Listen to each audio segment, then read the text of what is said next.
Muy bien, estimados. Les pedimos a Francisco Contardo, José Luis Arumí, Juan Carlos Sepúlveda, Rodrigo Álvarez y Rodrigo Mena que prendan sus videos para dar comienzo a nuestra charla.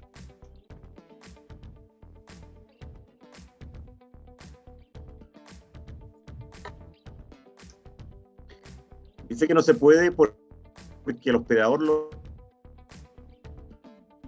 Muy bien, vamos a ver. El video no se puede. El video no se puede, lo voy a hacer yo.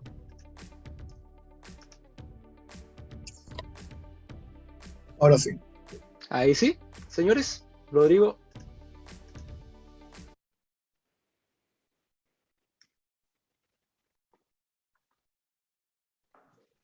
Rodrigo, no, ahí te podemos ver, ¿cierto? ¿Lo pueden ver? Yo creo que ahí están ya las 5 personas disponibles para nuestra charla. Yo me voy muy rápido, solamente quiero agradecer a nuestros auspiciadores, a Rabo Finance, Banco Santander, Araya y compañía, la International Fresh Fruit Produce Association y también a Reimex. Muchas gracias por estar con nosotros, ya somos casi de 300 personas y esto va a seguir creciendo. Así que muchas gracias por estar con nosotros. Dejo a mi amigo Francisco Contardo para moderar esta conversación que nos van a informar acerca del tema del agua en la convención en la convención y también con las normas transitorias y las normas que ya están y los artículos que ya están inscritos. Francisco, bienvenido a nuestro evento. Te dejo con nuestros panelistas. Muchas gracias, Jorge. La verdad que muy contento con esta invitación. Este tema, si bien no es para estar contentos, más bien para estar preocupados, vemos que en general nuestro sector está bien preocupado por la situación relativa al tema del agua y por el derrotero que ha tomado también en la convención. No obstante, ellos estamos contentos también por esta invitación que nos hace Fedefruta y que nos hace también como Juntos por el Agua. Yo, si bien soy amigo, ¿no es cierto?, de Fedefruta desde hace mucho tiempo y ustedes me conocen bien, pero saben también que desde hace algún tiempo atrás estamos en esta iniciativa junto a José Luis, que está hoy en día acá también, con Rodrigo, que está acá, y muchos otros que hemos formado Juntos por el Agua, justamente también para que la voz de los especialistas, para la voz también de quienes han estado trabajando durante años y décadas en el tema de la gestión del agua, de la eficiencia del agua, también de generar más disponibilidad de agua para las personas y para los distintos rubros productivos, sean escuchados también a nivel de autoridad y a nivel también, en este caso específico, de la convención, si bien la función de Juntos por el Agua va mucho más allá de eso. Así que agradecer a nombre de Juntos por el Agua también esta invitación de Fedefruta y esta presencia tan masiva de ustedes, como siempre en los miércoles online. Ya nos ha tocado estar en algunos otros, siempre que hay algún tema agua muchas veces nos invitan, así es que también muy contentos de la gran convocatoria. Ya vamos en 350, sabemos que hay alrededor de 700 inscritos, o sea, la verdad que un verdadero éxito. Y antes de partir, me gustaría presentar a Juan Carlos Sepúlveda, que pudiera decir algunas palabras a nombre de Fedefruta, para luego presentar a nuestros 3 expositores, que varios de ustedes ya saben quiénes son. De hecho, justamente la gran calidad de estos 3 expositores ha hecho que se inscriban tan masivamente. Así que antes de eso me gustaría presentar a Juan Carlos Sepúlveda, que justamente como gerente general de Fedefruta es el dueño de casa el día de hoy, para que también nos reciba. Gracias, Francisco. Bueno, buenos días, amigos y amigas de nuestra industria frutícola. Continuamos con estos miércoles online en un tema que es trascendental, lo lleva del futuro de nuestra industria. Yo quiero agradecer primero a los panelistas que nos acompañan, a José Luis Arumí de la Universidad de Concepción, Rodrigo Mena, CEO de We Technology Chile, a Rodrigo Álvarez, convencional, en la Comisión de Medio Ambiente, y bueno, y a nuestro amigo periodista destacado Francisco Contardo. Bueno, y a todos los que nos acompañan en estos miércoles online, amigos, como dije, de la industria frutícola, y en un tema tan pero tan complicado, que es el uso del agua bajo la nueva Constitución. Ya tenemos en el Parlamento un nuevo Código de Agua, a principio, que salió recientemente, ahora nos vemos con una nueva Constitución, y hemos como Fedefruta, puesto los mejores esfuerzos en poder apoyar todo este proceso, en dar a conocer a nuestros asociados, a las autoridades, a los convencionales, cuál es la verdad del mundo rural y por qué nosotros justamente estamos liderando este carro. Es porque vemos la cosa bastante complicada. Y es por eso que hemos invitado a estos especialistas en estos temas para que los informen a ustedes, para que estén informados de la verdad de la milanesa que viene. Y también pedirle apoyo, a nuestros asociados, a nuestras empresas colaboradoras, que nos apoyen en esta cruzada que estamos dando, donde se necesitan recursos, se necesita que los socios, tenemos más socios, que los socios que ya están, que pongan más lucas, porque se necesitan recursos para algo, que viene y que va a estar, queramos o no queramos, se apruebe o no se apruebe esta nueva Constitución, va a venir otra, y va a regir los destinos de nuestra agricultura por los próximos 30 años. Así que yo les agradezco a todos ustedes y dejo a los que tienen la verdad en este tema. Gracias. Gracias, Juan Carlos. Vamos a presentar justamente a los tres expositores del día de hoy en este tema tan relevante, ¿no? Vamos a ir desde quienes vamos a ir consultando después a quien va a hablar primero, que va a ser Rodrigo Álvarez, justamente el convencional, quien va a hablar en primer lugar para justamente ponernos al día de lo que está pasando. Por lo tanto, voy a presentarlo al último.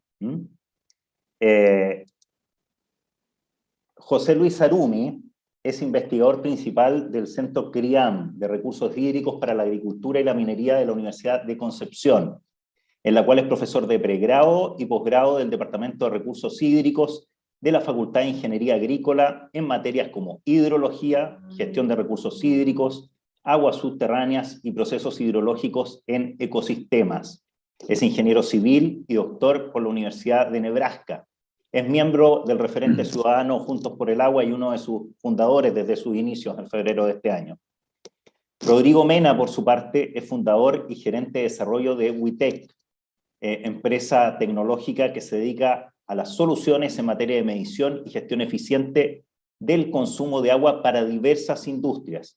Es además partner estratégico del programa Agua Rural de Anglo American, donde aplica estas mismas tecnologías a los sistemas de agua potable rural de muchas comunidades, generando un positivo impacto social. Es miembro también de nuestro referente ciudadano Juntos por el Agua. Y por último, Rodrigo Álvarez Centeno es doctor en Derecho, abogado y político. En la Convención Constitucional representa a la región de Magallanes y Antártica chilena, la región que ha representado toda su vida en los cargos de elección popular. Ha sido diputado entre 1998 y 2010, periodo también en que fue destacado en varias oportunidades por sus propios pares, por su asistencia, por su participación y también por presentación de proyectos. Ministro de Estado entre 2011 y 2012, vicepresidente adjunto de la Convención Constitucional entre el 29 de julio de 2021 y el 6 de enero de 2022. En el proceso de la discusión de los reglamentos de la Convención participó en la Comisión de Reglamento. Posteriormente se incorporó, y esto es lo importante para este tema, a la Comisión Temática de Medio Ambiente, Derecho a la Naturaleza, Bienes Naturales Comunes y Modelo Económico. Allí debió participar del debate de lo que se llamó el Estatuto Constitucional del Agua, justamente el tema del día de hoy. En mayo de 2022, o sea, hace un mes atrás, comienza a desempeñarse en la Comisión de Armonización. Junto con comentar, ¿no es cierto?, quién es Rodrigo, para quienes no lo pudieran conocer, que es ampliamente conocido, lo presentamos para que también en unos 15 a 20 minutos nos pueda explicar el panorama que tenemos el día de hoy con estas normas constituyente, con estas normas constitucionales, con este proyecto de constitución, ¿no es cierto?, con varios puntos centrales, donde por una parte, y lo hemos analizado también en Juntos por el Agua, está el tema de una nueva institucionalidad, con una nueva Agencia Nacional del Agua, independiente, etcétera, con recursos propios. Por otro lado, están los consejos por cuenca. En Chile tenemos 101 cuencas hidrográficas. ¿Y qué ocurre? Y lo que no se sabe mucho es qué ocurre con las instituciones que quedan un poco volando, ¿ah? La de OH, etcétera. Bueno, y eso, ahí también ver qué es lo que pasa con las normas transitorias. Y por otro lado, un punto muy relevante, el tema de qué ocurre con los derechos de aprovechamiento de agua, que según esta nueva constitución pasan a ser autorizaciones, y qué es lo que va a ocurrir también en los próximos 2 años con eso, dependiendo de lo que pase mañana o pasado, con lo que se apruebe también a nivel de las normas constitucionales para el proceso de ajuste, ¿no es cierto? Sobre eso queremos preguntarle y que justamente nos exponga, nos cuente en 15 a 20 minutos para luego iniciar las preguntas con los tres. Rodrigo. Muchas gracias, Francisco, por la presentación. Muchas gracias a Fedefruta por la invitación. En primer lugar, solo chequear que me están escuchando bien. ¿Se escucha bien? ¿No hay problema? Perfectamente, perfectamente. Excelente.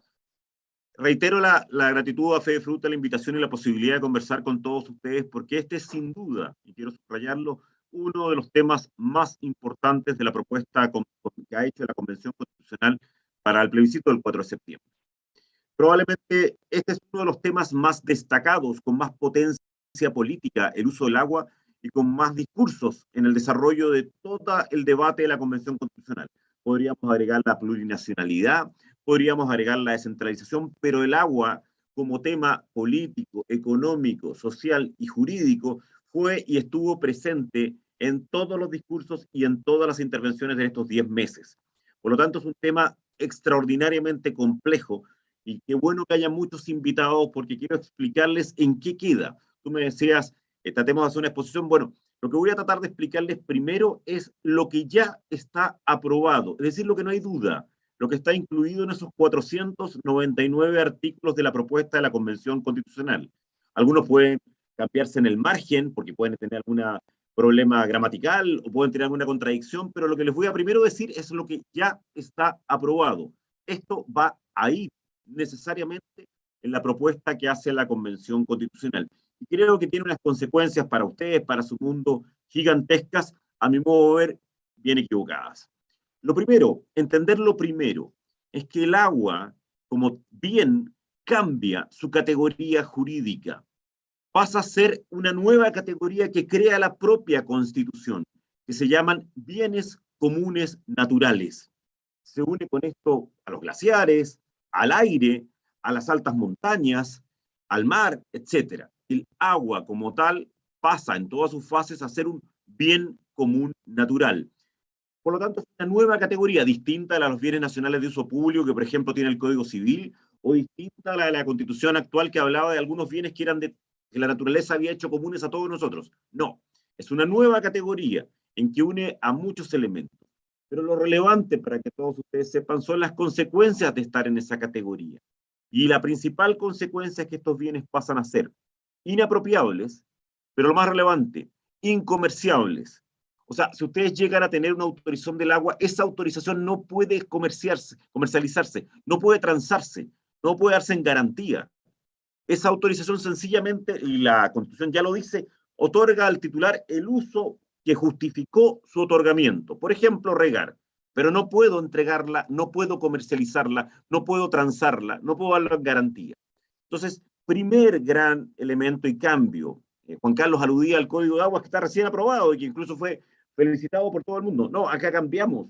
Ese Código de Agua puede que sea el código de más breve existencia en la historia jurídica de nuestro país, porque hay una definición de fondo que cambia. El agua pasa a ser un bien común natural, inapropiable, incomerciable, intransable, no se puede dar en garantía, etc. Segunda cosa, esto ya está aprobado. Segunda cosa que ya está aprobada.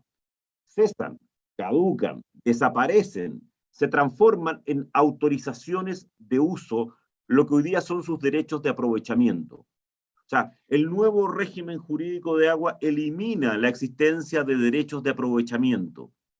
Bajamos varios escalones en la categorización jurídica porque ahora lo que ustedes van a tener, si lo pueden conseguir, si el Consejo de Cuencas, la Política Hídrica Nacional y la Agencia Nacional del Agua, que es la que finalmente lo termina entregando, se los dan, y si está justificada, y si hay recursos de agua, ustedes a lo más van a tener una autorización de uso, que es temporal, que es caducable, que está dentro del marco, como les digo, de los permisos, no de los derechos. Este es el gigantesco cambio que se da en esto y en otras áreas de la Constitución. Y paso de tener un derecho a tener ahora una autorización administrativa, temporal, caducable, solamente justificada para ciertos efectos y además, como les he dicho, que solo justifica el otorgamiento para que lo fue otorgado.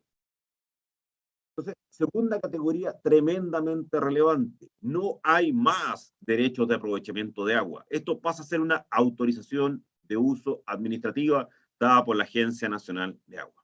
Tercera característica, que ya también está aprobada, es lo que tú decías, Francisco, es el cambio de la institucionalidad. La nueva institucionalidad, también aprobado, nos lleva a tener de ahora en adelante una Agencia Nacional del Agua, que es el órgano más importante, es una entidad, un órgano autónomo con personalidad jurídica, con patrimonio, etcétera, y que pasa a ser el órgano más importante, la Agencia Nacional del Agua. Pero el uso y las características de posibilidades económicas, sociales o de uso de agua pasa a estar controlada por los consejos de cuencas. Esos consejos de cuenca están integrados, así lo dirá la ley en el futuro, al menos por 3 grupos. Los autorizados a usar el agua, la sociedad civil, sí que se describe aquí, eso es parte de la sociedad civil, y las entidades territoriales que tienen competencias en esta materia. ¿Por qué? Porque, por ejemplo, pasa a tener competencia en esta materia el nuevo concepto de región autónoma. La región autónoma como tal, que es distinta a las actuales regiones, es uno de los tipos de división territorial, tiene competencias, por ejemplo, en el uso racional del agua y los otros elementos naturales de su territorio. Entonces, cambia. Entonces, para que todos los que están escuchando nos tengan claro, esto está ya en el Estatuto del Agua, Nacional del Agua, que tiene la Constitución, o la propuesta de convención constitucional que va a ser debatida el 4 de septiembre. Uno, un nuevo estatuto de conceptual del agua, bien común, natural, no apropiable, no comerciable, no transable, no se para en garantía. 2, muy importante, los derechos que ustedes tienen, algunos hasta centenarios, pasan a ser solamente autorizaciones de uso por parte de un órgano administrativo. 3, cambia la institucionalidad. Segunda parte, para que tengan, porque esto es muy importante, Francisco, lo que está en este momento como propuesta de normas transitorias. Perdón, alguien aprovecha rápidamente a contestar algo que veo ahí, que me pregunta, bueno, los derechos de otras industrias. No, tengamos claro una cosa. El fin esencial del agua pasa a ser, como todos sabíamos y creemos, el consumo humano. El segundo fin o objetivo es el saneamiento del agua, y el tercero es el equilibrio de los ecosistemas. La ley determinará los demás usos. O sea, los demás usos, como alguien me comentaba, para empresas no agrícolas, bueno, están aún más condicionados a la futura ley. Francisco recordaba que yo fui ministro de Energía, y ustedes comprenderán lo importante para un ministro de Energía que es el agua. Ustedes para su riego, yo por la generación en su momento de energía. Bueno, todas esas finalidades, que al menos yo levanté muchas veces la mano, el agua para la industria minera, el agua para la industria energética, no, eso no está descrito, eso queda a futuro. Pero nuevamente, lo que ya está descrito es que en cualquier caso, que la ley el día de mañana concediera otro uso, siempre es de un bien natural, común natural, no apropiable, no comerciable, no transable. Pero lo que le estaba tratando de decir, Francisco, es las normas transitorias, lo transitorio. Esto es muy relevante porque se vota mañana. Casi estamos a 24 horas de votar esta materia.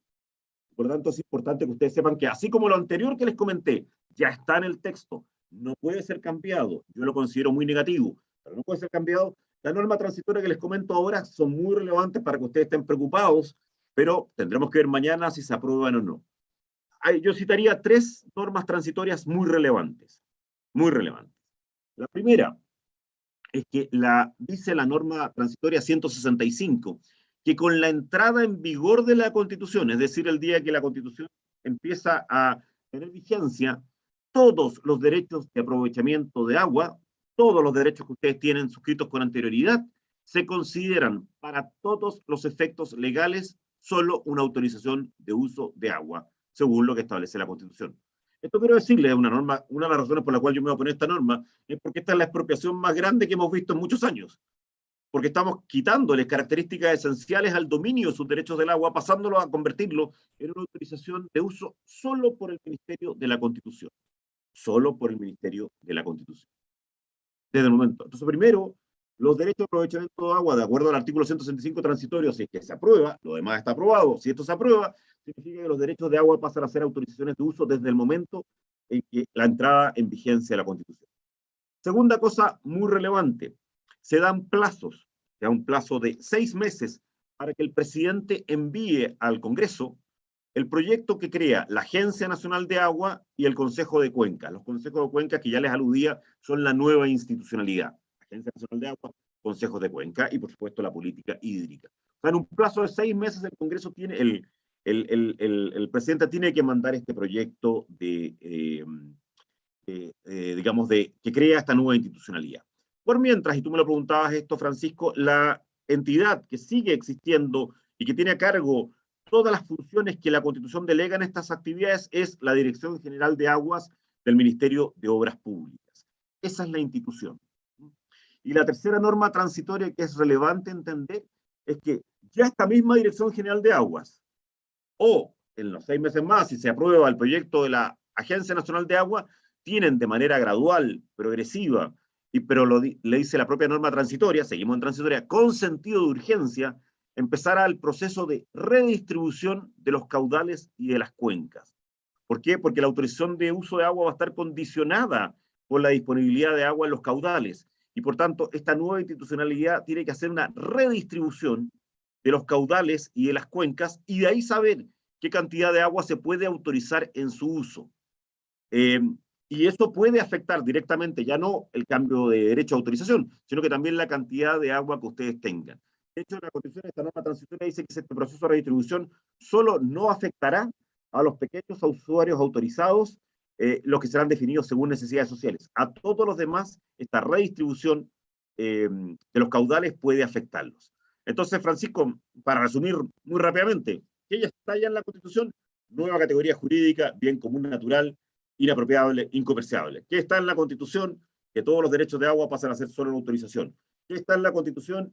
Que una nueva institucionalidad que es la Agencia Nacional de Agua, el Consejo de Cuencas y una política hídrica. ¿Qué puede estar a partir de mañana? Podría estar a partir de mañana, que es una norma transitoria, que desde el momento en que se entra en vigencia la Constitución, caducan todos sus derechos y pasan a ser una autorización, que las delegaciones y las atribuciones de la agencia y el Consejo de Cuencas lo ejerce entre medio la dirección respectiva del Ministerio de Obras Públicas, y tercero, que se inicia un proceso con sentido de urgencia, dice la Constitución, de redistribución de los caudales. Por eso, reitero e enfatizo, con la inmensa importancia política, económica, social y jurídica que ha tenido el agua, espero haberles dado rápidamente una estructura de lo que hoy día estamos enfrentados en esta importantísima definición constitucional, y que, como les digo, es uno de los elementos centrales para la propuesta de la Convención Constitucional. Termino con esta línea en realidad, para que todos ustedes sepan, y todos probablemente, incluso muchos de ustedes que no son abogados, saben que las constituciones se escriben sobre ciertos principios. Los principios más clásicos eran, por ejemplo, la separación de los poderes, o la igualdad ante la ley, o la dignidad y la libertad de las personas. Esta Constitución, más allá de discutir algunos de esos principios, se escribe sobre otros principios. Uno que yo creo que todos esperábamos, que era, por supuesto, la paridad. Pero los otros 2 principios son extraordinariamente complejos. Uno es una plurinacionalidad absolutamente desmedida. Les agrego algo. Una de las normas transitorias del día de mañana revive algo que ya habíamos rechazado, pero lo revive, que era decir, todos los chilenos solo pueden tener autorizaciones de uso de agua, pero los pueblos originarios pueden tener derechos inscritos, tanto personal como colectivamente. Esa norma vuelve a ser votada el día de mañana, aun cuando ya fue rechazada. Esto es una ilegalidad, vuelve a ser votada. Pero eso demuestra cómo el principio de plurinacionalidad yo creo que alcanza categorías desmedidas. Pero el tercer principio es este medioambientalismo, yo creo también muy radical, y que olvida la necesidad de un crecimiento sustentable para nuestro país, e incluso para poder financiar los 112 derechos sociales que está consagrando esta Carta Fundamental. Eso muy rápidamente, como resumen, Francisco, espero que haya respondido lo que tú querías que hiciera en esta etapa.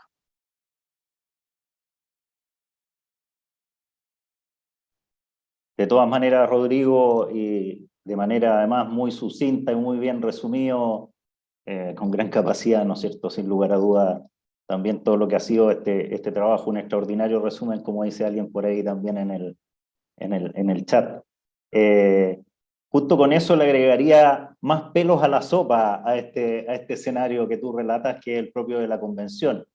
Porque tuvimos a final del año pasado también tenemos un parlamento enredado. A finales del año pasado, la ley 18.450, que es la que permite la inversión en riego, en obras de riego, fundamentalmente también para los campos. Esa ley costó mucho volver a sacarla, como nunca antes, poder sacarla a final del año pasado, y solamente se renovó la ley por un año más. Esa es la ley que permite que exista la Comisión Nacional de Riego y que bonifica parte importante de las obras de riego y permite el win-win entre Estado y particulares para poder generar obras de riego. Eso está en entredicho hoy en día. O sea, en el fondo le dieron un año solamente a la Comisión Nacional de Riego y para el próximo año no está claro incluso si lo van a aprobar o no. El ambiente está bastante negativo al respecto, según lo que se comenta. Entonces, vamos agregando distintos factores de dificultad a esta sopa, a este pastel. Y por otro lado también, ¿qué es lo que surge la idea de qué es lo que va a ocurrir? Y la pregunta de qué es lo que va a ocurrir y qué rol van a tener las organizaciones de usuarios de agua. ¿Van a ser reemplazadas? ¿Van a ser parte de este nuevo esquema? Son temas que no están claros y que me gustaría también que pudiésemos explorar con José Luis Arumi también, respecto a cuál es la visión de él respecto de lo que es la forma en que se organiza el agua en Chile y cómo podemos ir generando algunos cambios quizás de manera más paulatina y no estos cambios tan abruptos como lo que se está planteando el día de hoy. José Luis. Hola Francisco, ¿cómo están? Muy buenos días. Muchas gracias por la invitación. Gracias Fede Fruta por esta invitación también. Se me escucha bien, ¿no es cierto? Perfecto. Ya, muchas gracias. Siempre uno está nervioso con esto online. Mira, en el tema de la organización de usuarios de agua, yo siempre reflexiono que las cosas que funcionan bien y que han funcionado bien por cientos de años, no tenemos que cambiarlas. Es posible hacer algunos cambios de enfoque en el tema hay hartas cosas en la nueva constitución que uno puede compartir. El hecho de la prioridad para el consumo humano, la protección del ecosistema, en eso estamos de acuerdo. Pero hay una cosa que es importante hacer. Yo siempre doy énfasis y es importante reconocer que las organizaciones de usuarios de agua no son un invento reciente, como he escuchado de repente a alguien, sino que a mí Fernando Peralta me mostró un día un extracto de un edicto romano del año 130 después de Cristo, en que en el Ebro ya estaban constituidas organizaciones de usuarios de agua en España, en Hispania.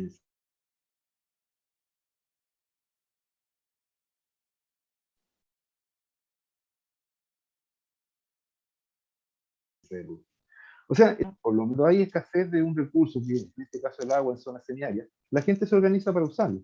Y lo interesante es que los pueblos originarios de Latinoamérica también tienen organizaciones de agua, con un tinte quizá un poquito más religioso, más ceremonial, porque depende de la cultura de cada uno. Pero podemos ver que el hecho de que los usuarios de agua se organicen para administrar el recurso es algo que lleva siglos. Los musulmanes lo reintrodujeron esto en España durante el dominio musulmán, y cuando se produjo la reconquista, ¿qué es lo que hicieron los reyes católicos? Mantuvieron el sistema porque funcionaba muy bien. Y nosotros heredamos ese modelo de España, y por eso que tenemos organizaciones de agua similares desde Nuevo México en Estados Unidos hasta Chile, pasando por Argentina, México y otros países. Entonces, si tenemos un sistema que funciona bien, el hecho que esté amenazado por este cambio constitucional es preocupante. A mí viene, y esto lo hemos mencionado muchas veces, me preocupa la bajada de la Constitución, cómo va a ser los cambios legales que van a ocurrir.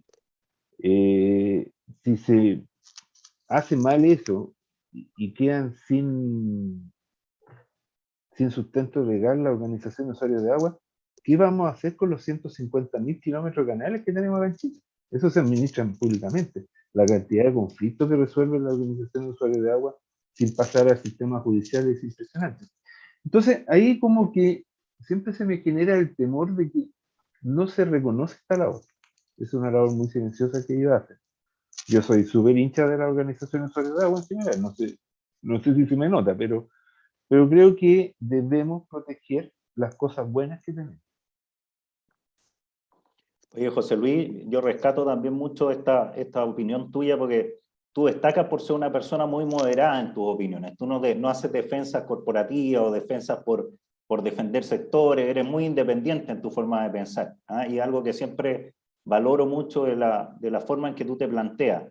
En la misma línea de lo que estamos hablando, del rol de las organizaciones de usuarios de agua, en lo que comentaba Rodrigo Álvarez hace unos minutos también, de la priorización que se está dando, donde hay una priorización primero al consumo humano, ¿no es cierto? Y luego los ecosistemas rápidamente y los sectores productivos parecen estar muy ausentes, incluido la energía, que él comentaba también, que es tan clave y que él tiene una cierta deformación porque fue ministro del área, así como nosotros tenemos por acá y con los amigos de Fedefruta, por supuesto, más por lo agrícola.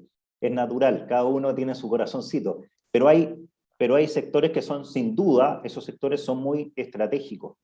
Y ahí yo quería también preguntarle a Rodrigo, que Rodrigo tiene una experiencia bien interesante. Él pasó de trabajar en el tema de hacer un buen uso del recurso a nivel urbano, a nivel de campos de golf, de lugares de entretención. Pasó luego, después de muchos años dedicado a eso, a buscar soluciones tecnológicas para distintos sectores productivos, y trabaja con sectores productivos, trabaja con el sector industrial, con el sector minero, generando soluciones, y en eso también lo llamaron a colaborar a una iniciativa también social con los APR, que son justamente estos dolientes que en cierta medida la situación de los APR en gran parte es causante de lo que ha pasado, ¿no es cierto? Porque de alguna manera los problemas de los APR se extrapolan y generan una sensación de que en el sector rural el tema del agua estuviese todo mal, ¿ah? Cuando en general el tema del agua potable rural corre por un carril distinto que el agua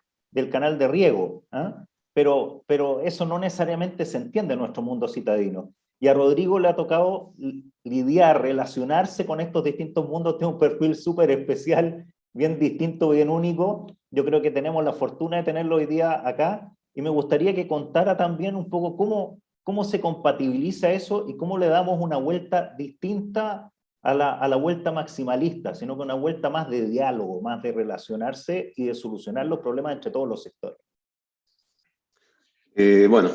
Muchas gracias, Francisco, muchas gracias también por la invitación a participar acá. Efectivamente me ha tocado entender la problemática del agua desde las personas en las comunidades.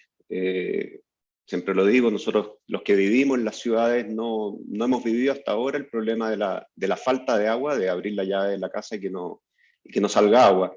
Eso sí lo han vivido las personas de las comunidades rurales y no nos hemos dado cuenta.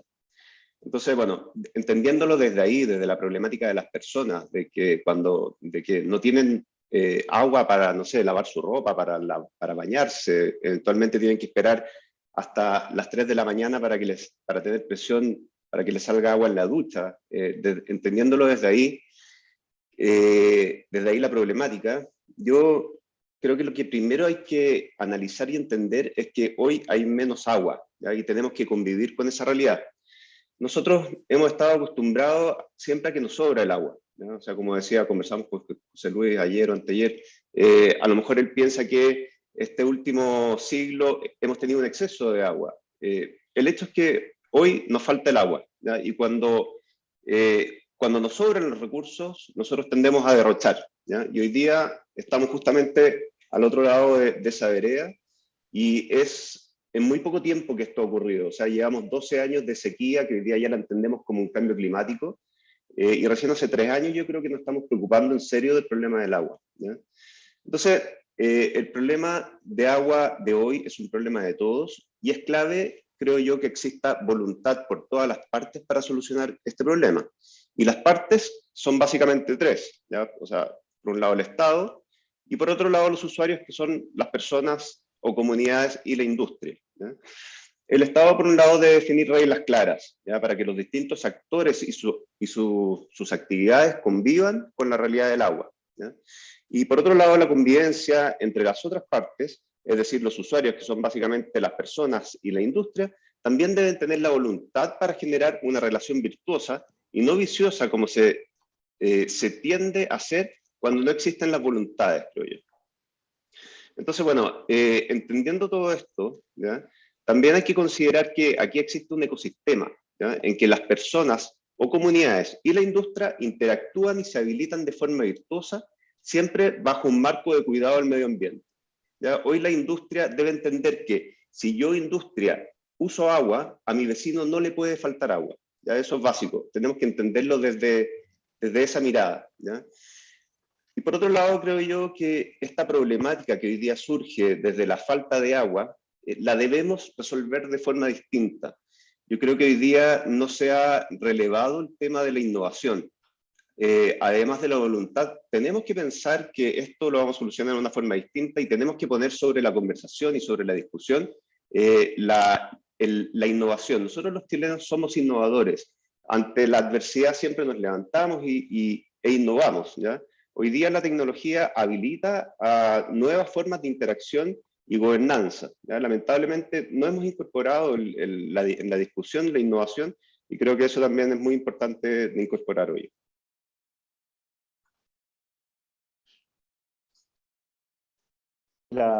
Muchas gracias, Rodrigo. Veo ahí las preguntas que van llegando y la voy a lanzar un poco hacia los tres, para que la vayan contestando, porque creo que puede ser relevante la opinión que cada uno de nosotros tenga sobre este tema. ¿Qué es lo que va a pasar el día de mañana con los canales de riego, con la infraestructura de riego? ¿Quién la va a administrar? ¿Quién la va a manejar en este nuevo escenario? Una vez que se cambie autorizaciones, ¿qué ocurre? ¿Continúan funcionando las organizaciones de usuarios de agua tal como están? ¿Van a cambiar? ¿Van a ser nuevos organismos? ¿Los consejos de cuenca se van a hacer cargo de los canales? ¿Qué es lo que va a pasar? Hay un temor al respecto que se ve en las preguntas ahí sobre no saber qué es lo que va a pasar hacia adelante. Ese es un tema, sería interesante también si Rodrigo nos puede contar qué es lo que se está conversando a nivel también de las normas transitorias en ese sentido, si es que se está resolviendo algo al respecto o si se está quedando en el aire, ¿ah? Yo creo que eso es súper clave. Se los dejo planteado a los tres. Si quieres parto yo, Francisco, Sí, para traer la memoria, para traer la memoria de las normas que específicamente aluden a esto. Muy interesante escuchar a José Luis y a Rodrigo, y parto de la base que ambos tienen visiones que hubieran sido extraordinariamente buenas que la convención o sea, no solo escuchara, sino que siguiera, porque escuchamos a muchos expertos. La visión de innovación de Rodrigo yo creo que es clave, la visión de José Luis sobre las asociaciones también es absolutamente indispensable. A ver, la Constitución, incluso con esos 499 artículos, que es absolutamente maximalista, desmedida en temas, una Constitución que habla de los, no sé, de los circuitos cortos de la economía, de las juntas de vecinos, de el lenguaje de señas, en un momento dado, les puede dar una pista del derecho a vacaciones, del derecho a ocio, les puede dar una pista que es una Constitución que trata muchas materias. Pero incluso esta Constitución, que es desmedida, entrega a la ley, entrega al futuro derecho, al futuro hablador de un Congreso, las definiciones sobre muchos de estos temas. Entonces, por ejemplo, la principal referencia que hay en una norma transitoria a las asociaciones que aludía José Luis está en el artículo 164, que dice que la ley, o sea, una futura ley, establecerá el mecanismo para la adecuación de los estatutos de las asociaciones de usuarios de agua de conformidad a las disposiciones de esta Constitución. O sea, sabemos que las asociaciones continúan, pero sus estatutos van a tener que adecuarse, de acuerdo a la ley, a la Constitución. La mayor parte de las atribuciones en cuanto a determinación pasan, como te digo, o al Consejo de Cuencas o a la Agencia Nacional de Aguas. ¿Cuál y cuál? No sabemos. Eso es parte de la ley. Lo único que sabemos es la estructura básica de lo que se está creando. Ante la pregunta de la infraestructura, bueno, hubo normas. Yo quiero decirles que, a mi modo de ver, hubo normas incluso mucho más maximalistas y absolutamente erradas que no fueron incluidas. Había unas normas que fueron rechazadas en su momento, que establecía que esa infraestructura crítica pasaba al Estado. Ahí se le daba ese cargo. Por suerte, eso se rechazó. Nuevamente estamos en limbo, estamos en una situación de que será el futuro legislador el que lo defina. Pero bien importante, Francisco, con las prevenciones que ya les he dicho. Con que ya el agua no es un bien que uno puede apropiarse, o no es un bien que pueda comercializarse, o no es un bien que pueda darse en garantía. Por tanto, yo no sé qué tipo de obras va a poder hacer si no se hacen con recursos propios y que tú no puedes dar. No se puede, alguien ponía ahí en los chats varios chats, no puedes celebrar otros contratos con otras industrias. El otro día las empresas sanitarias sacaban una declaración diciendo, oiga, pero yo tomo mucha de esta agua para poder proveérsela, tengo contratos comerciales con agricultores. Nada de eso puede continuar. ¿Por qué? Porque al menos en una ocasión en el artículo de fondo y en una ocasión los transitorios dicen claramente que estos no son comerciables, no son apropiables. Bueno, muchas de estas materias y el detalle fino de estos tendrá que ser resuelto por la ley, pero las categorías ya son suficientemente preocupantes. Permítame un agregado, porque esto es muy importante para todos. Y yo creo que es clave darse cuenta que esto es un puzzle completo de 499 artículos. Entonces, yo he estado en muchas reuniones similares a esta que alguien dice, bueno, queda en la ley. No. Y probablemente, y se tranquilizan. No. Porque están pensando en la ley actual. Una ley actual que sale de una Cámara y de un Senado. Una ley actual que habitualmente tiene iniciativa exclusiva del presidente. Una ley actual que si hay gasto público tiene iniciativa aún más reforzada del presidente. Una ley que tiene quórums. Una ley que tiene control de constitucionalidad previo y preventivo por el Tribunal Constitucional. Una ley que además tiene recurso de protección. Bueno, todo eso cambia. Entonces, por eso les digo, empiezan a pensar con las categorías de si se aprobara completa, porque es completo lo que se aprueba. Por lo tanto, es una ley que habitualmente van a resolver la Cámara de Diputadas y Diputados, solo ellos. Solamente si tiene algún efecto regional tendrá a haber alguna aplicación en la Cámara de las Regiones. Vamos a tener solo una Cámara. No hay más iniciativas exclusivas del presidente. La capacidad del gasto está compartida. No hay quórums. No hay control de constitucionalidad preventivo. No hay recurso de protección, sino que una garantía cautelar constitucional que se establece además en un tribunal de menor instancia. Por lo tanto, cuando piensen en la ley, no solamente piensen en los cambios que tiene que hacer la ley sustantivos, sino que piensen también en que este texto completo lo que hace es una modificación gigantesca de nuestra forma de gobierno y de nuestra forma de Estado. Al escucharte, Rodrigo, me viene automáticamente a la memoria el Transantiago. O sea, en el fondo un punto cero en que matamos un sistema, generamos uno nuevo y necesariamente queda la embarrada y es bien complejo. Como que las opciones de que todo salga mal parecen ser mucho mayores a que todo salga bien. Sin duda alguna pueden parecer injustas mis críticas porque no hay otro convencional aquí presente para debatirme, pero yo mi visión crítica la puedo explicar en cualquier lugar y estoy dispuesto a defenderla en cualquier lugar. Yo creo que una de las principales errores de la convención, yo creo que la convención tiene que hacer mucha autocrítica futura, pero uno de los principales errores fue esa visión absolutamente refundacional. Los discursos iniciales, sobre todo, y que siguen manteniéndose hasta el día de hoy, que éramos el primer órgano democrático, que éramos las primeras personas que estaban realizando, construyendo un nuevo Chile. Yo creo que el olvido de la historia de nuestro país. Yo creo que el olvido de la experiencia comparada. José Luis hablaba muy bien de experiencias comparadas y el derecho comparado. Bueno, se ha olvidado acá mucho.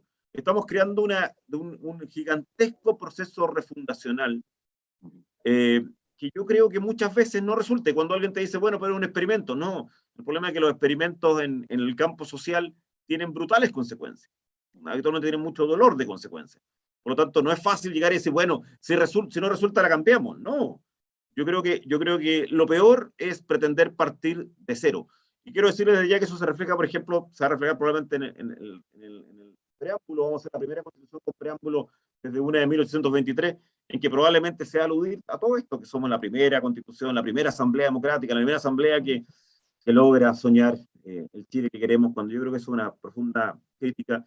Y sí, yo al menos en un par de ocasiones usé el ejemplo del Transantiago para describir algunos de los cambios que tenía esta constitución, sobre todo en mi comisión, que por algo se llamaba Medio Ambiente, Bienes de la Naturaleza, Bienes Comunes y después Modelo Económico. Escuchándote, Rodrigo, me surgen varios ejemplos sobre el tema de las dificultades que se pueden generar, súper concretas, concretísimas en realidad, con el tema de la gestión del agua en el día a día, en las distintas cuencas, pensando en este nuevo esquema, sin derecho de aprovechamiento y subordinados a organismos nuevos que todavía no sabemos cómo van a funcionar, y con agua incomerciable fundamentalmente. ¿Por qué? Pongo algún ejemplo. La situación de la región metropolitana. ¿Por qué todavía tenemos agua de manera normal en la región metropolitana saliendo por nuestras llaves? En gran medida la gente lo desconoce, no lo ha visto en un reportaje de televisión. Estaría bueno, ¿eh? Vamos a ver si lo proponemos. ¿Ah? Porque eso se debe en gran medida a que los agricultores del Maipo, ¿ah? Ellos han entregado agua que les ha sido comprada, ¿no es cierto?, que debido a que son comerciables por la compañía de agua potable. Y gracias a eso, gracias a que en Pirque, en Paine, en San José de Maipo, hay agricultores que han cedido parte de sus derechos de agua, eso ha generado la posibilidad de que hoy en día tenga agua potable relativamente segura, al menos hasta septiembre, octubre, sectores amplios de la capital, como La Florida, como Puente Alto, las comunas más populosas de la capital. Y las comunas justamente que tienen más dificultad son las comunas del barrio alto de Santiago, donde no hay agricultores hacia arriba y no hay nadie prácticamente que les pueda entregar o ceder agua. Entonces está muy claro que hay posibilidad de generar, mediante el que sean comerciables, algunas soluciones. ¿Qué pasa con eso? Es algo que no lo sabemos. ¿Qué va a pasar con los acuerdos que existen, por ejemplo, a nivel de Colbún con los regantes del Maule? Varias secciones del Maule llegaron a acuerdo hace un par de años atrás con Colbún, de tal manera de que sacan y dejan y reservan agua en el lago Colbún según la época del año que necesitan o pueden. Llegaron a un acuerdo bien pionero hace algunos años atrás y que costó mucho, sangre, sudor y lágrimas poder llegar a ese acuerdo después de mucho tiempo de conflictos entre Colbún y los regantes. Finalmente llegaron a un acuerdo. Un bonito ejemplo. Bueno, ¿qué va a pasar con ese acuerdo, con la nueva normativa? ¿Qué va a pasar, por ejemplo, con el trabajo que se viene haciendo en el Aconcagua para ponerse de acuerdo entre primera, segunda, tercera sesión y ESVAL? Y donde también nuevamente han ido dejando agua también durante ciertos periodos del año para tener los embalses llenos para el consumo humano y otros periodos del año poder extraer agua para el riego. Todas esas experiencias, que son experiencias que se han hecho a pulso, con sufrimiento, negociando, conversando entre los distintos sectores, ¿qué puede pasar con el nuevo sistema? Dejo la pregunta también planteada, a ver qué pueden opinar ustedes. Oye, bueno, escuchándolo y todas estas temáticas que se están hablando, a mí lo que creo me falta en todo esto es la opinión de los expertos. O sea, acá la convención se ha reunido a redactar un rayado de cancha y creo que no se han escuchado, uno, a los expertos, otro, a los usuarios y tal vez a las personas. Yo creo que acá ha faltado diálogo. Estamos en muy poco tiempo rayando una cancha que nos va, en el fondo, a determinar cómo vamos a gobernar el agua, también las condiciones de inversión en las distintas actividades económicas que tengamos.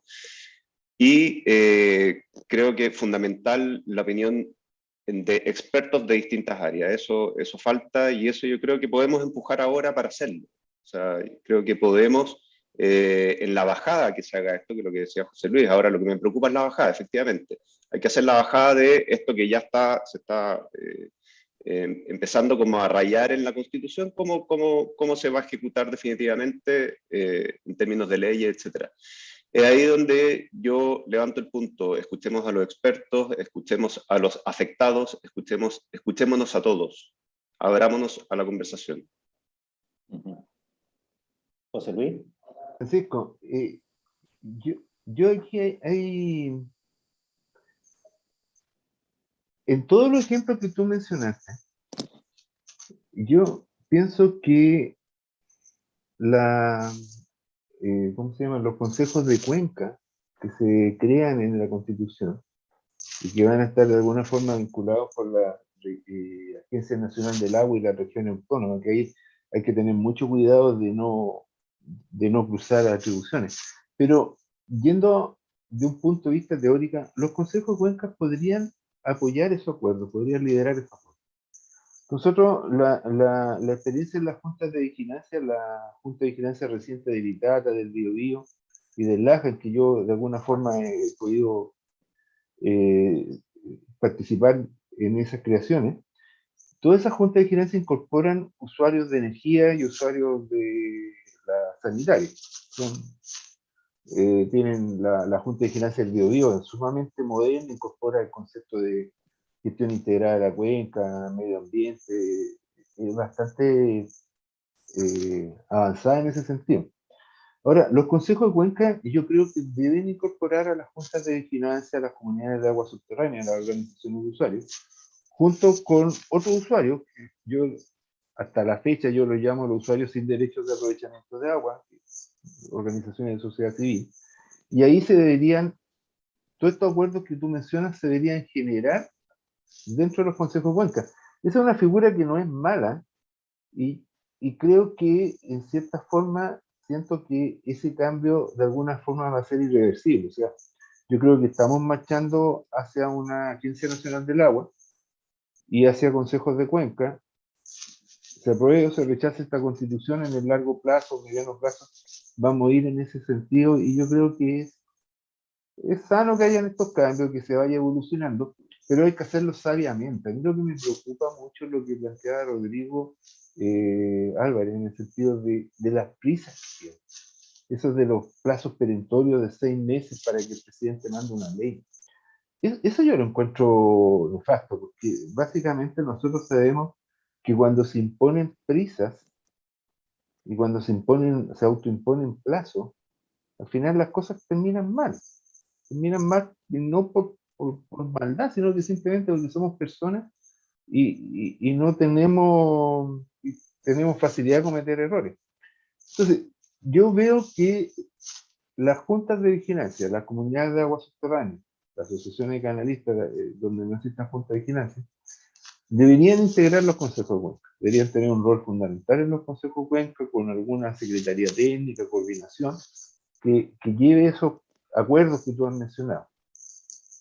De esa forma se podría solucionar el tema de la no comercialización o la palabra esta que me cuesta un poco pronunciar, pero que básicamente se podría propender a acuerdos. Pero esto hay que construirlo no en 6 meses, sino que hay que darnos un tiempo, unos 10 años, para ir generando un mecanismo que sea adecuado y que responda a la realidad y que responda a nuestra historia. Sin duda, sin duda. Hay un comentario que hace justamente a raíz de lo que estamos conversando Matías de Madrid, veo aquí en la pregunta, un comentario que hace él. Matías, para los que no lo conocieran, él fue director general de Agua, o sea, también es una autoridad, es una voz muy autorizada en la materia, y abogado y profesor de Derecho justamente en temas de agua. Y dice, sobre la pregunta que yo hacía hace un momento, dice que sobre la base de que muchas de las centrales, por ejemplo, no tienen derecho de aprovechamiento propio, son las mismas aguas de los regantes que se utilizan para 2 fines, para generación hidroeléctrica y riego. Es decir, el carácter comerciable permite el uso multipropósito del agua. O sea, él dice, ese carácter comerciable es el que permite que se use de manera multipropósito y que se puedan realizar estos acuerdos. Rodrigo, ¿algo querías comentar tú? Sí. Rodrigo Mena, sí. No, lo que quería comentar es que, bueno, a pesar de la incertidumbre que genera esta nueva propuesta constitucional, a veces también uno lo puede pensar como injusticia también en ciertos puntos que toca con algunos miembros de la sociedad, digamos. Yo creo que también hay que mirarlo desde las oportunidades que se puedan generar, ¿no? Y que tengamos una posición propositiva también, con voluntad para poder llegar a la mejor solución de la gobernanza y el uso del agua.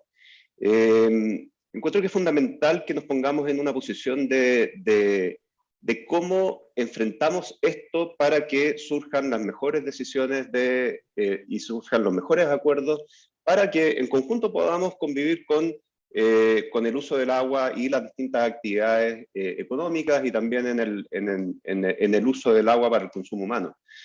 Hay una oportunidad. ¿Ya? Mi invitación es como está bien, hay incertidumbre, está generando mucha incertidumbre esta propuesta constitucional al cambiar derechos por autorizaciones, que no se entiende esto, al privilegiar el uso del agua a ciertas personas, a ciertos chilenos y no a todos, digamos, pero también a verlo en forma propositiva. ¿Ya?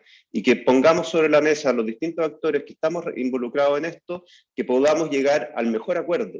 Yo creo que podemos hacerlo si existe la voluntad. Yo rescato eso del diálogo, que creo que los tres lo han comentado, la importancia del diálogo y que un poco se ha producido una cerrazón y que hay que escucharnos entre distintos sectores, entre los distintos incumbentes en este tema, porque el agua nos interesa a todos, es básica para la vida humana, vegetal, animal y los ecosistemas, o sea, absolutamente, y para toda actividad económica de la cual vivimos también, y para la alimentación, o sea, imagínense. Entonces, la verdad que el agua es lo más básico que tenemos, y es así, nos lo enseñaban desde pre-kinder en el colegio, no se nos puede olvidar. Y en ese sentido también me gustaría hacer una reflexión que tiene que ver con la posibilidad de escucharnos, de vincularnos y escuchar la posición de los otros. Hace algunas semanas atrás me tocó estar en un debate en la Universidad de Chile, justamente representando Juntos por el Agua, y estar con una pareja, un matrimonio de Petorca, y que eran pequeños campesinos de Petorca. Y además ella era antropóloga, por lo tanto tenía su visión al respecto bastante formada. Y yo pensé que iba a ser algo bien duro el encuentro. Y el encuentro, la verdad, fue muy amigable y el 80% de los puntos estábamos de acuerdo. Había un 20% de los puntos que era más ideológico y donde había algún tipo de diferencias, pero el 80% estábamos de acuerdo. Y es más, al final de la conversación y del debate, lo que se dio también fue de parte de ellos de comentar una cierta desilusión con la convención, porque la convención no había ido a los territorios, sino que más bien algunos dirigentes se habían arrogado la representación de lo que era Petorca. Y esto tomando en cuenta incluso también de que hay una petorcacización, podría decirse, de la convención en cuanto a los temas del agua, porque uno tampoco puede extrapolar una cuenca, que puede ser la más problemática o una de las más problemáticas del país, a la situación de todo el país. Entonces, en base a esa experiencia que me tocó vivir, yo creo que es clave el sentarse a conversar, el ver cómo piensa el de al lado. Y lo otro, el sentir que uno es parte de un vecindario. Muchas veces nosotros como sector agrícola nos preocupamos de nuestra faena, de trabajar, de hacer rendir nuestro campo. Los que tienen campo, yo digo nuestro, me pongo siempre en lugar de los agricultores porque me siento parte del sector. Y por otro lado también nos preocupamos de quienes trabajan con nosotros. Bueno, hay una preocupación que cada vez es más clave y que siempre se las comento también a mis amigos agricultores, que es el de los vecinos, poder escuchar a los vecinos, poder conversar con los vecinos y ser parte de la solución de sus problemas. Si a los vecinos les falta agua potable rural, a mí también me falta, y por lo tanto debo ser parte de esa solución, ser parte de la junta de vecinos, ser parte de la junta de vigilancia, ser parte del sistema de APR, participar. Creo que es súper clave y que es una enseñanza hacia adelante para nuestro sector, independiente de lo que pase en esta pasada constitucional. Rodrigo Álvarez, ¿cómo ves tú eso también? La parte social dentro del tema agro, social, fruticultura, constitución. Cuando uno enfrentó un proceso constituyente como este, y sobre todo cuando conversaba en las campañas o conversaba con los distintos sectores, uno tenía claro que había ciertas expectativas muy sentidas de las personas. Uno era consagrar directamente en el agua el derecho, en la Constitución, el derecho humano al agua. Y eso está en el artículo 26, que dice que la Constitución garantiza a todas las personas el derecho al agua y al saneamiento suficiente, saludable. Y esta era una expectativa extraordinariamente potente de las personas. Yo había sido elegido 3 veces diputado por Magallanes, hace 10 años que no estaba en la actividad política, volví solamente para este proceso y solo y exclusivamente para esto. Y cuando hacía campaña me daba cuenta de las expectativas de los chilenos, y el agua era una de ellas, muy profunda. Por lo tanto, que teníamos esa necesidad, la tenemos. Que teníamos necesidad de superar una serie de problemas. Petorca es un buen ejemplo. Y los temas que ustedes han hablado del sentimiento, sentimiento de vecindad y por tanto de entender que los problemas son de todos, me parece que también era absolutamente necesario.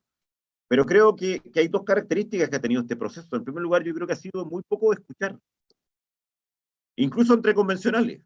Mi comisión, los primeros 90 artículos que presentó al Pleno se rechazaron 89. 89. ¿Por qué? Porque yo creo que eran desmedidos, maximalistas. Y cuando dijimos, bueno, conversemos entre los integrantes de la convención, un sector importante dijo, no, con la centro derecha no conversamos. Entonces yo creo que no ha sido un proceso particularmente conversativo, de conversaciones o de diálogo. Y de hecho soy un poquito escéptico de que eso se dé. Al menos en esta etapa ya no se va a dar, si estamos en la etapa final. Si se da en el futuro, bueno, depende de la Cámara de Diputados, y depende del Congreso, y depende de los espacios que se den en materia legislativa, o los espacios que nos demos en materia de sociedad. Por supuesto que, o sea, para que tengan claro, yo tenía muy claro que era totalmente distinto mi rol como diputado, mi rol como convencional. El lema de campaña era pongámonos de acuerdo. Pero fue muy difícil ponerse de acuerdo. Y creo que es importante que todos nos demos cuenta que acá hay posiciones ideológicas mucho más potentes de las que ustedes, o de las que surgen de este propio debate. O sea, yo les decía, a mí me sorprendió la potencia política del tema del agua, pero también me sorprendió la potencia ideológica de muchas otras materias. O sea, veía varias preguntas en relación al tema de la fruta. Hay un sector importante de la convención que ha optado por un modelo de soberanía alimentaria autárquica, donde muchas veces te insistían en distintas presentaciones, en distintas normas, que no se quería la exportación de fruta, de que eso era malo, de que estábamos exportando barata nuestra agua o deteriorando nuestro suelo. Claro, es un sector minoritario, pero es un sector importante en la convención. Entonces, por supuesto, y incluso está en mi personalidad y lo he demostrado en mi vida política, absolutamente partidario de buscar acuerdos, absolutamente partidario de conversar, absolutamente partidario de escuchar a los otros. Pero creo que estamos en un momento particularmente rudo y duro, complejo en la vida política chilena, en que es muy difícil hacerlo. Yo espero que eso cambie. O sea, si en los últimos años en la política chilena el llegar a acuerdos ha sido mal mirado, la expresión de una cocina de acuerdos ha sido extraordinariamente negativa, cuando en realidad ponernos de acuerdo es la forma civilizada, la forma sensata, razonable de enfrentar los problemas. Entonces, ante el llamado social que ustedes hacen, no puedo sino compartirlo con toda mi energía, pero quiero decirles que no es lo que estamos viendo en este momento en el funcionamiento de nuestras instituciones, y creo que tenemos que hacer un esfuerzo todos por recuperarlo. Porque un proceso tan básico como era escribir una constitución, miren, yo creo que uno de los fracasos que va a tener esta asamblea, esta institución, no estoy diciendo el texto, alguien ponía por ahí que yo ya haya manifestado que iba a rechazar totalmente el texto, no, yo no pueden encontrar ninguna declaración mía en esa línea, yo soy profundamente crítico del texto, pero creo que hay que trabajar hasta el final. Pero una de las propuestas complejas de esta convención como institución es que la propuesta no va a ser de unidad. Si todos sabemos que el plebiscito del 4 de septiembre va a ser extraordinariamente estrecho, lo que significa que vamos a partir con una constitución, si es que se aprueba, o vamos a tener un rechazo de la misma, dividiendo profundamente a los chilenos. Entonces, el llamado social que ustedes hacen, que hace Rodrigo, ojalá escucháramos a los expertos, ojalá nos juntáramos, ojalá tuviéramos esa visión. Pero quiero decirles que eso es un trabajo que van a tener que imponer desde la sociedad civil hasta amplios sectores políticos, reivindicando el valor en la convivencia civilizada de los acuerdos. Sin lugar a dudas, y hay otro factor que es muy clave, que tú lo ponías a raíz del tema de la soberanía versus seguridad alimentaria, o soberanía más seguridad alimentaria que se ha propuesto en la convención, y hay una serie de motes que se le ha ido poniendo al sector frutícola y que son sumamente injustos, y que uno dice, bueno, esto no se debiera aceptar, que es, por ejemplo, esto de que la fruticultura es extractivista o son grandes monocultivos. La verdad que eso es absolutamente no relacionado con la realidad. De quienes conocen el sector saben que la fruticultura en nuestro país, Chile, no tiene grandes extensiones de terreno como para hacer tremendos monocultivos. Aquí no vemos extensiones de soya hasta el infinito, maíz hasta el infinito, que uno ve que se pierden en el horizonte. Yo eso no lo he visto en ningún cultivo en Chile, la verdad. O que se produzca y se utilice un herbicida terrorífico y después no tenga unos cercos vivos algunos, no existan árboles alrededor. La verdad que sería imposible porque en Chile conviven los grandes y los pequeños agricultores siempre al lado. Si eso existiera, no existiría pequeña agricultura en Chile. Y existe. Y las familias campesinas viven al lado de un predio frutícola. Por lo tanto, hay mucho de prejuicio y de utilizar eslogan que provienen de otras partes y que tienen que ver con otro tipo de agricultura que no son las que priman en Chile. Y nosotros como sector, de alguna manera, siento yo autocrítica, porque yo me siento parte del sector, siempre me pasa, autocrítica, no somos lo suficientemente firmes de explicarlo. Y explicar, oiga señores, ¿cómo me trata a mí de monocultivo? Yo no soy monocultivo. ¿Cómo me trata de extractivista? Yo no soy extractivista, yo estoy transformando agua en alimento. ¿Ah? Estoy incorporando agua a alimento y en nutrientes clave para usted, para su familia. Entonces, hay conceptos que tenemos que creernos el cuento y querernos un poco más también, y salir a vocearlos antes de que esta ola nos ahogue entre medio. No sé cómo lo ves tú, José Luis. Sí.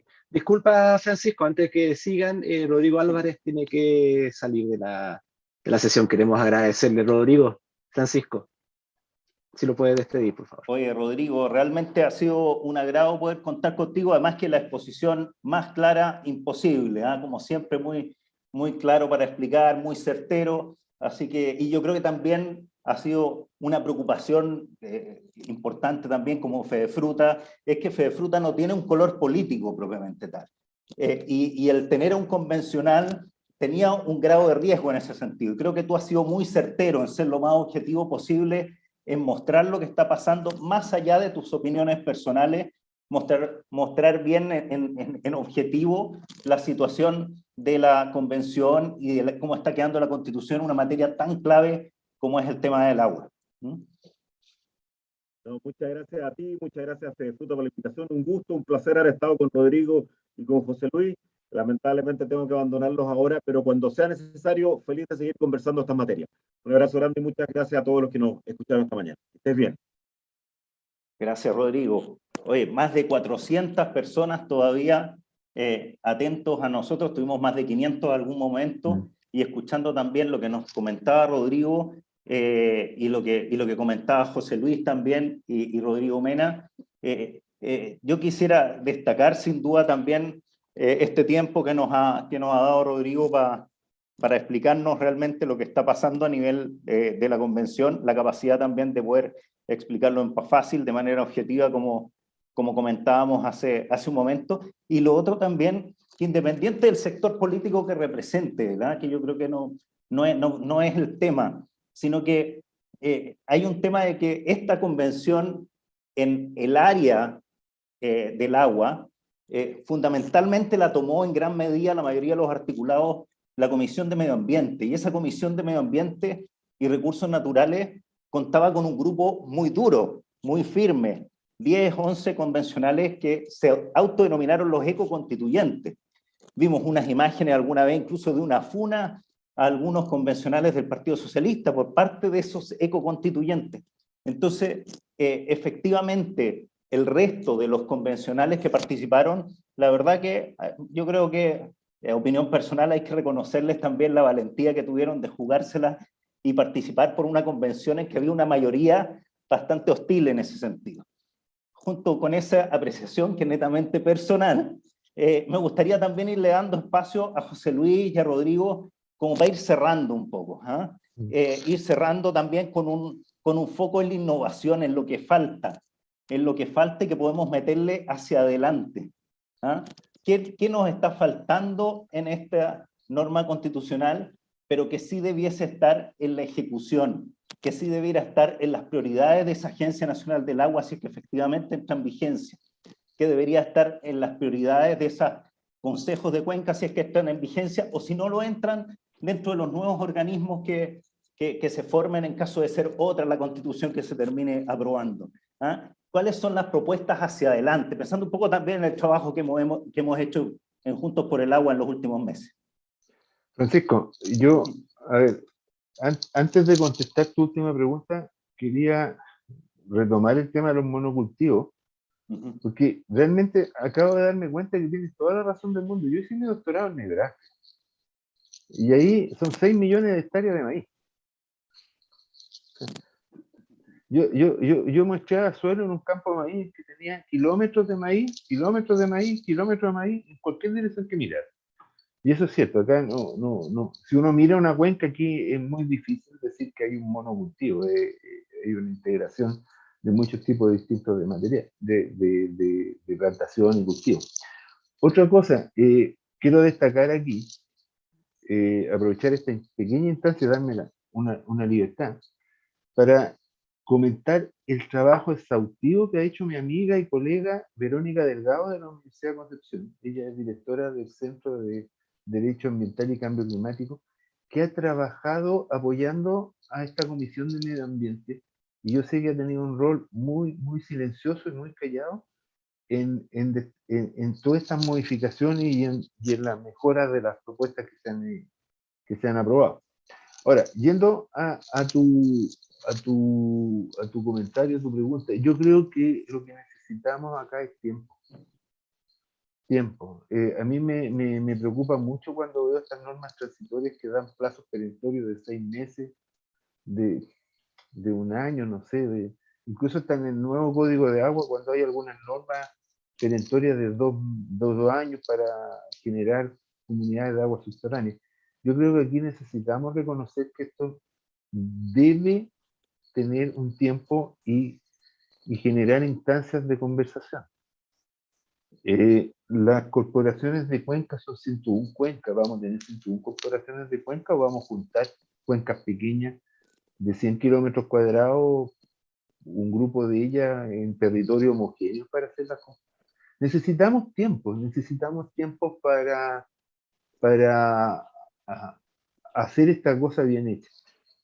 Yo creo, y con eso quiero terminar por el tiempo de este conversatorio, pero a mí me preocupan mucho los plazos perentorios que aparecen en algunos artículos y de algunas de las cosas que se han hablado. Necesitamos sabiduría y tiempo para conversar. Muchas gracias, José Luis. Rodrigo. Sí, a ver, yo lo que me queda un poco acá es primero entender que aquí tenemos que tener voluntad entre todas las partes para querer solucionar el problema, ¿ya? O sea, este es un problema de todos, es un problema que también venía ya arrastrándose de antes y que hoy día ya se empiezan a exponer varios de esos problemas que antes eran bastante invisibilizados. Tenemos que tener voluntad para el diálogo, tenemos que tener voluntad para querer solucionar el problema. Segundo, entender que hay un problema de fondo, que es la falta de agua. Hoy día tenemos menos agua, hoy día el agua, a lo mejor como la entendíamos antes, en derechos de agua de litros por segundo, si no podemos extraer todos esos litros por segundo que están entregados como derechos. Tenemos que pensar una forma en cómo vamos a utilizar mejor esa agua disponible que hay, ¿ya? Yo, la verdad es que siempre he sido más optimista y yo creo que esto de alguna forma tenemos que solucionarlo. Yo no creo que esto vaya a llegar a un punto en que no va a haber seguridad para invertir, no va a haber seguridad para llevar la industria agrícola, por ejemplo, adelante. Tenemos que encontrar una solución y entre todos tenemos que salir a buscarla opinando, escuchando a los expertos y con voluntad.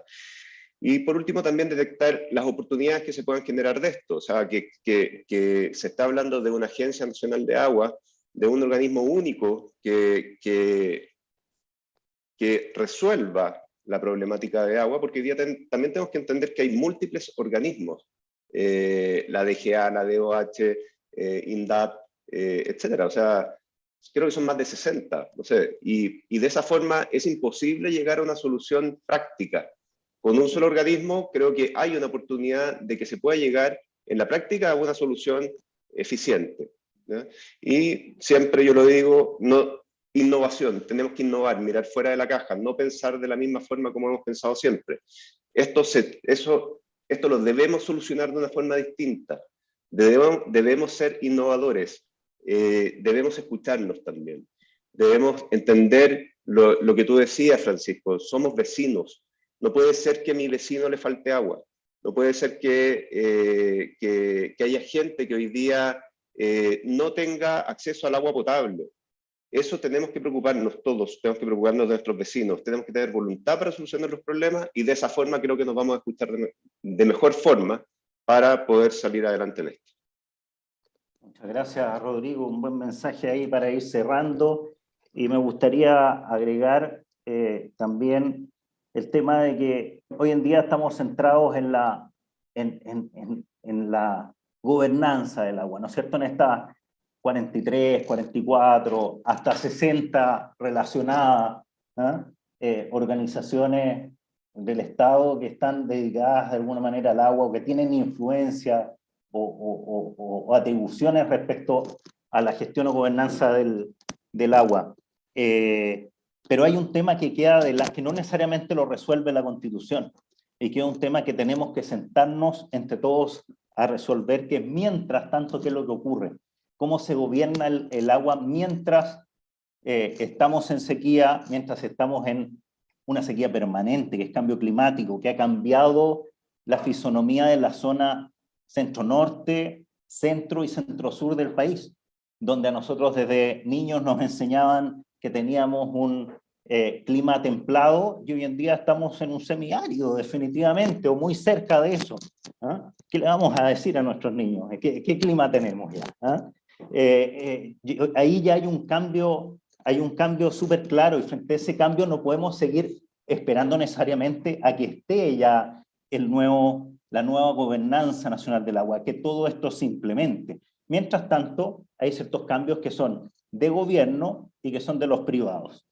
Y respecto de lo de gobierno, yo veo sí con preocupación el hecho de que en espera de que esté la convención, en espera de que esté la nueva constitución aprobada o rechazada y nuevo proceso, etcétera, no se está gobernando en estos temas. Falta avanzar en estos temas, en el sentido de, por ejemplo, tener reuso en nuestro país. ¿Tenemos reuso de agua a nivel suficiente? Hay una serie de trabas legales para el reuso del agua. ¿Se está buscando cómo desentrabar? ¿Se está dialogando? Posiblemente no. Yo no veo masivamente el reuso del agua. Cuando uno ve ríos, pusimos como ejemplo el Aconcagua, el mismo Petorca. El Petorca no llega agua prácticamente al mar. Sin embargo, ¿de dónde se riegan los balnearios que tenemos en esa zona? Donde yo mismo veraneo. Me gustaría que esos balnearios fueran de agua reutilizada o de agua desalada. Bueno, generemos soluciones. Y ojalá puedan ser uno a uno, chicas, medianas, grandes, de distinto tipo. Seamos innovadores. Avancemos en el reuso, avancemos en la desalación.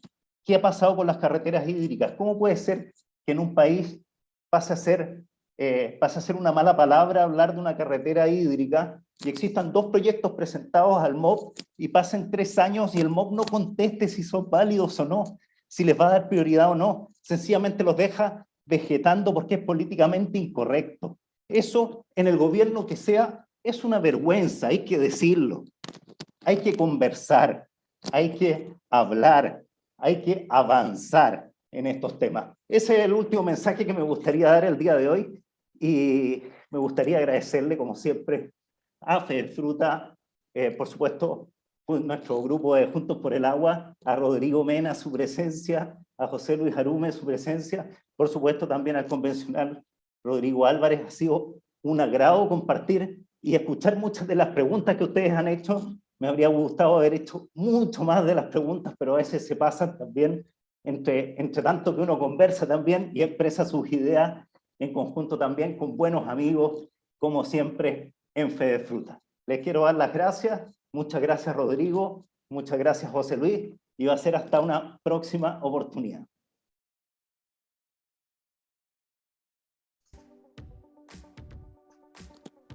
Muy bien. Muchas gracias a todos, José Luis, Rodrigo Mena también por estar con nosotros. Encantados de estar con ustedes acá. Voy a proceder a hacer